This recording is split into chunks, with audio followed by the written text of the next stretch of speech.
බලපත්‍ර ඉඩමක මුල්ලුරුමය ලබා ගැනීමේදී සාරෝපණ හිමිකරු විසින් මුල්ලුරුමය ඉල්ලුම් කරන්නට හැකියාව තිබෙනවා. ඒ වගේම පසුරුමය නම් කර තිබුණා නම් පසුරුමකරු විසින් මුල්ලුරුමය ඉල්ලුම් කරන්නටත් හැකියාව පවතිනවා. දීමනා පත්‍රයක හෝ බලපත්‍රයක බලපත්‍රකරු හෝ දීමනා පත්‍රකරු ජීවත්ව සිටින අවස්ථාවකදී පසුරුමය නම් කිරීම සිදු කරනු ලබනවා. දීමනා පත්‍රය හෝ බලපත්‍රයේ පසුරුමය නම් කර තිබේ නම් ඔහු මියගිය පසුව බලපත්‍ර ඉඩමේ දීමනා පත්‍ර ඉඩමේ මුල් අයිතිය ලබා ගැනීමට හැකියාව පවතිනවා. එක් අයෙකුට වඩා අනුප්‍රාප්තිය නම් කර තිබේ නම් පසුරුමය නම් කර තිබේ නම් දීමනා පත්‍රයක නම් මැනුම් කර සාදන ලද පිඹුරක් අවශ්‍ය වෙනවා.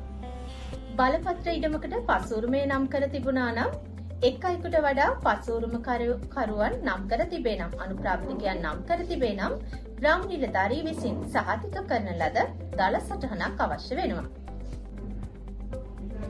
ඔබ විසින් බලපත්‍රයක මුල්ලුරුමය ලබා ගැනීමට ඉල්ලුම් කරන අවස්ථාවේදී ඔබ විසින් ලබාගත යුත්තේ ඉඩම් අංක 4 කියන අයදුම් පත්‍රය. ඉඩම් අංක 4 කියන අයදුම් පත්‍රය පිටු 4කින් සමන්විත වෙනවා.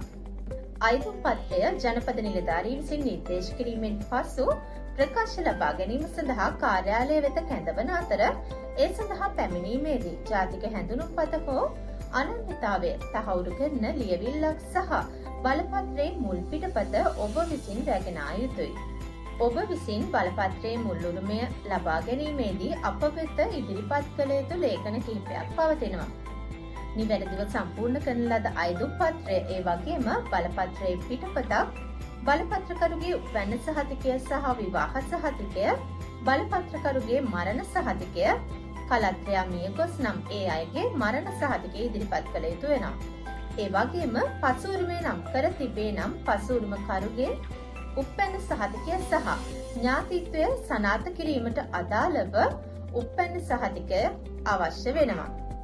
ඒ වගේම සාරෝපණ හිමිකරු මුල් අයිතිය ඉල්ලා සිටිනවා නම් පවුලේ සමාජිකයින්ගේ තොරතුරු ඇතුළත් දිවුරු ප්‍රකාශයක් අවශ්‍ය වෙනවා. මේ දිවුරු ප්‍රකාශය ආකෘති අංක ඉඩම් ආ කියන එක යටතේ ඔබට ලබා ගන්නට හැකියාව තිබෙනවා. සාරෝපණ හිමිකරු හෝ භුක්තිකරු විසින් මුල් අයිතිය ඉල්ලා සිටිනවා නම් පවුලේ අනෙක් අයගේ එකඟතාවය සහිත දිවුරු ප්‍රකාශ අවශ්‍ය වෙනවා. ඒ වගේම සියලු දෙනාගේ උපැන්න සහතික අවශ්‍ය වෙනවා. සාරෝපණ හිමිකරුගේ හිමිකාරීත්වය ප්‍රතික්ෂේප කර වෙනත් සහෝදරයෙකුට භුක්තිකරු වශයෙන් මුල්ලුරුමය ඉල්ලුම් කරයි නම් සාරෝපණ හිමිකරු විසින් ලබා දෙන දිවුරු ප්‍රකාශය ආකෘති අංක ඉඩම් ඈ කියන යටතේ ඔබට ලබා දෙන්නට අවශ්‍ය වෙනවා. ඒ වගේම සාරෝපණ හිමිකරු නමින් පවතින විකල්ප ඉඩමක ඔප්පුවේ සහතික කළ පිටපතක් සහ පත්තිරු ඔබ විසින් අපට ලබා දිය යුතුයි. කලත්‍රයා ජීවත්ව සිටිනවා නම් ජීවිත භුක්තිය ප්‍රතික්ෂේප කිරීමට අදාළව දිවුරු ප්‍රකාශයක්ද ඔබ විසින් අපට ලබා දිය යුතුයි. ඒ ආකෘතිය ඉඩම් අංක ඉඩම් ඈ කියන ආකෘතිය යටතේ ඔබට ලබා දෙන්නට වෙනවා. ඒ වගේම කලත්‍රයා නමින් පවතින වෙනත් ඉඩමක ඔප්පුවේ සහතික කළ පිටපතක් සහ පත්තිරු ලබා දීමත් අවශ්‍ය වෙනවා.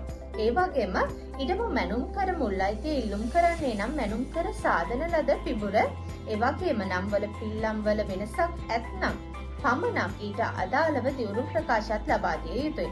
ඒ වගේම උපැන්න සහතිකය අනුව නමෙහි වෙනසක් පවතී නම් එම නම සංශෝධනය කර උපැන්න සහතිකයේ පිටපතක් අප වෙත ලබා දිය යුතුයි. ඒ වගේම මුල්ලුරුමය ඉල්ලුම්කරුගේ ජාතික හැඳුනුම්පතේ පිටපතක් ලබා දීම අනිවාර්ය වෙනවා. ඉඩම් අංක 4 අයදුම් පත්‍රයට අදාළව පිටු අංක 2හි ඒ කොටස සඳහන් වෙනවා. පිටු අංක 1හි ආදර්ශ අයදුම් පත්‍රය ඔබට බලන්නට හැකියාව තිබෙනවා QR කේතය මගින්. ඒ අනුව ඔබ ඒ කොටස සම්පූර්ණ කරන්න බලපත්‍රකරුගේ සම්පූර්ණ තොරතුරු, ඒ වගේම මුල්ලුරුමේ සාරෝපණ උරුමේ ඉල්ලුම්කරුවන්ගේ තොරතුරු ඔබ විසින් සම්පූර්ණ කරන්න ඒ ආකෘතියට අදාළව.